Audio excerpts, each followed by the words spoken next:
Happy Sunday morning, y'all.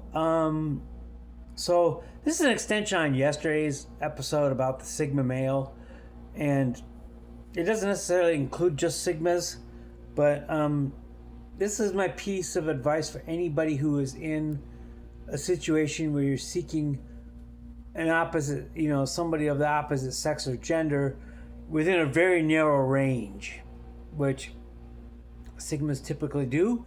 And I am also in the same position. I have had a professional mental health therapist tell me lately that what I am looking for is within possibly 2% of the American population, as far as somebody who has endured, persevered, and gone basically to hell and back so many times that she's lost count. This type of person is extraordinarily rare, very rare. And if you add on top of that, the fact that I'm looking for somebody of the Christian faith who is a follower and a believer in Jesus Christ, that number goes down to about the same percentage rate as the South Korean fertility rate. I'm going to do a small giveaway here for anybody who has been following me. If anybody can guess what that South Korean fertility rate is within a few hundredths of a percent, I will send you a $10 gift card to the coffee place of your choice, within reason, of course. Now, I live in a town in Minnesota. We do have a Dunkin' that just opened. We have Starbucks, and we have Caribou. We have all of those. So shoot your guesses down in the comments.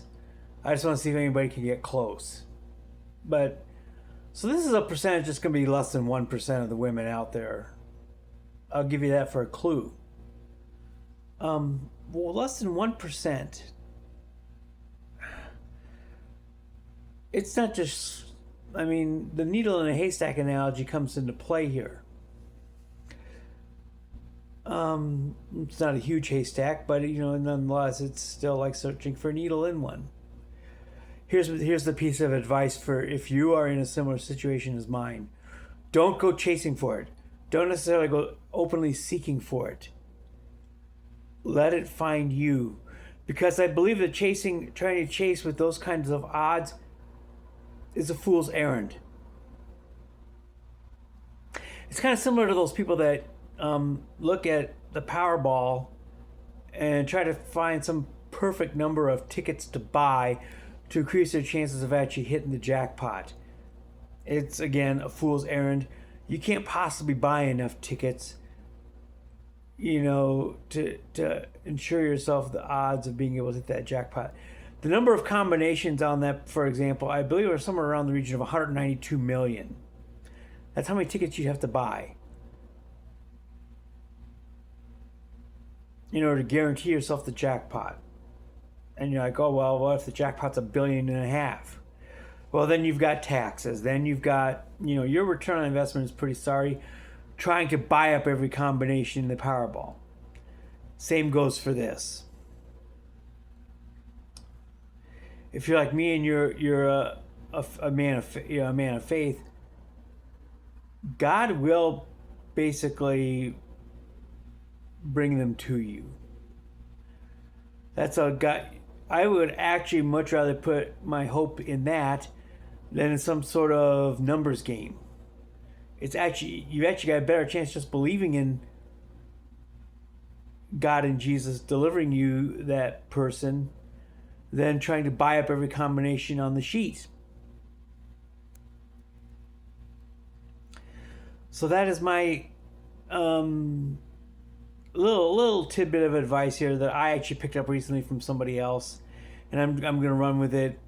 I think she needs to find me, and I think if anybody is looking within a particularly narrow range, Sigma male or not, if anybody's looking within that particularly narrow range, if you're looking for such a small subset of the population, that your odds, it can't be a numbers game, because if it is, you will inevitably fail.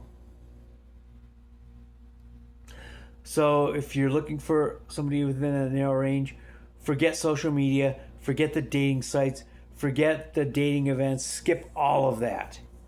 and just live. The advice I was given was just to live my life the best I can, and she will find me, and so I will. That is the plan. I'll continue to pray to my Heavenly Father and to His Son. That's actually got a much better, even scientific chance of happening that way than by trying to hit every combination and trying to go up to every woman in front of me. And openly activate a search on social media across every platform and trying to say hello to every woman out there. That honestly is kind of creep behavior. I would never advocate being a creep. I will just say, let it come to you. And if you don't believe in God, you don't believe in Jesus, then just know that karma will bring her to you and fate will do it. If that is you. So we'll settle on that for now. This is part 1 today. I have a double header today. And the second part I'll probably be filming very shortly. And it has to do also with social media, who you choose to get your advice from. So stay tuned for that. It'll be following up right after this. If you're watching this on a different day, then you can probably just find it right away in the channel. So anyhow, that's it for Sunday. We'll see you later. Peace out, homies.